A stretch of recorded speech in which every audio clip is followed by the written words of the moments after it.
नमस्ते दोस्तों, इससे आप क्या कहेंगे, प्यार या धोखा? एक बार की बात है, मैं नौकरी की तलाश में एक शहर से दूसरे शहर घूम रहा था।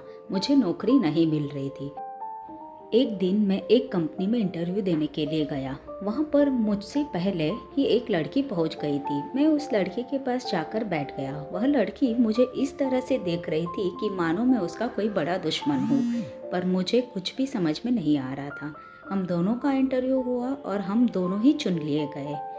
मुझे भी खुशी हो रही थी और उस लड़की को भी। बाहर आने के बाद मैंने उस लड़की से पूछ ही दिया कि तुम मुझे ऐसे क्यों देख रही थी। उसने कहा, मुझे ऐसा लग रहा था कि तुम्हारे कारण मुझे नौकरी नहीं मिल पाएगी। मैंने हंस दिया, वह भी हंस पड़ी। अब हम दोनों दोस्त हो गए। वह उस शहर में नई थी, मैं भी उसी शहर में नया था। हम रहने के लिए कोई घर ढूंढ रहे थे।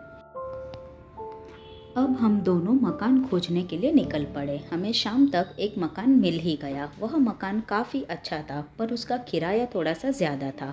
मैं उस मकान के मालिक को किराया कम करने के लिए कहता ही रह गया, पर उसने एक पैसा भी कम नहीं किया।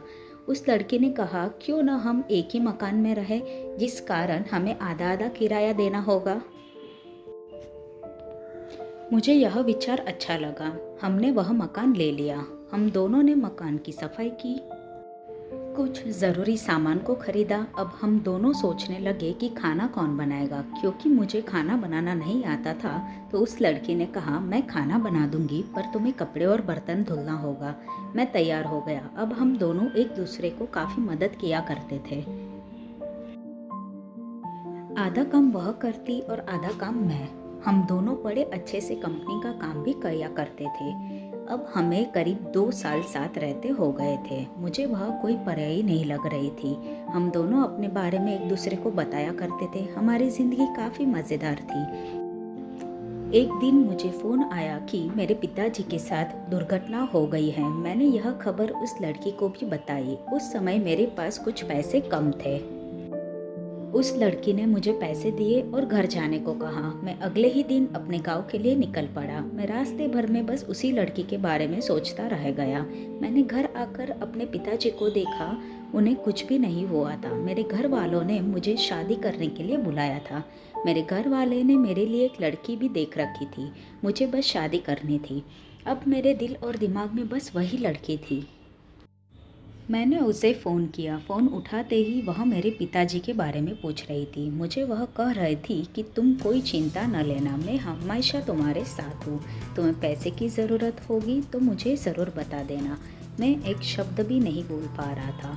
मैंने अंत में बस इतना कहा, ठीक है, मैं तुम्हें कुछ देर बाद फ़ोन करता हूँ। इसके बाद मैंने अपने फ़ोन को बंद कर दिया। उसके बाद आज तक मैंने उस फ़ोन को खोला ही नहीं। मुझे आज तक इस फ़ोन से उसी लड़की की आवाज़ आती रहती है। उस लड़की के साथ क्या हुआ, अब वह कहाँ है, क्या कर रही है, मुझे कुछ भी नहीं पता। मैंने उस लड़की से शादी कर ली जिस लड़की को मेरे घर वालों ने मेरे लिए पसंद किया था। यह कहानी मुझे बताते हुए मेरी आंखों से आंसू निकल रहे हैं। बस यही मेरी कहानी है। इस कहानी में प्रेम को तोड़ने वाला सिर्फ मैं हूँ। अगर कहानी पसंद आई है तो please like, share and subscribe कर देना। धन्यवाद।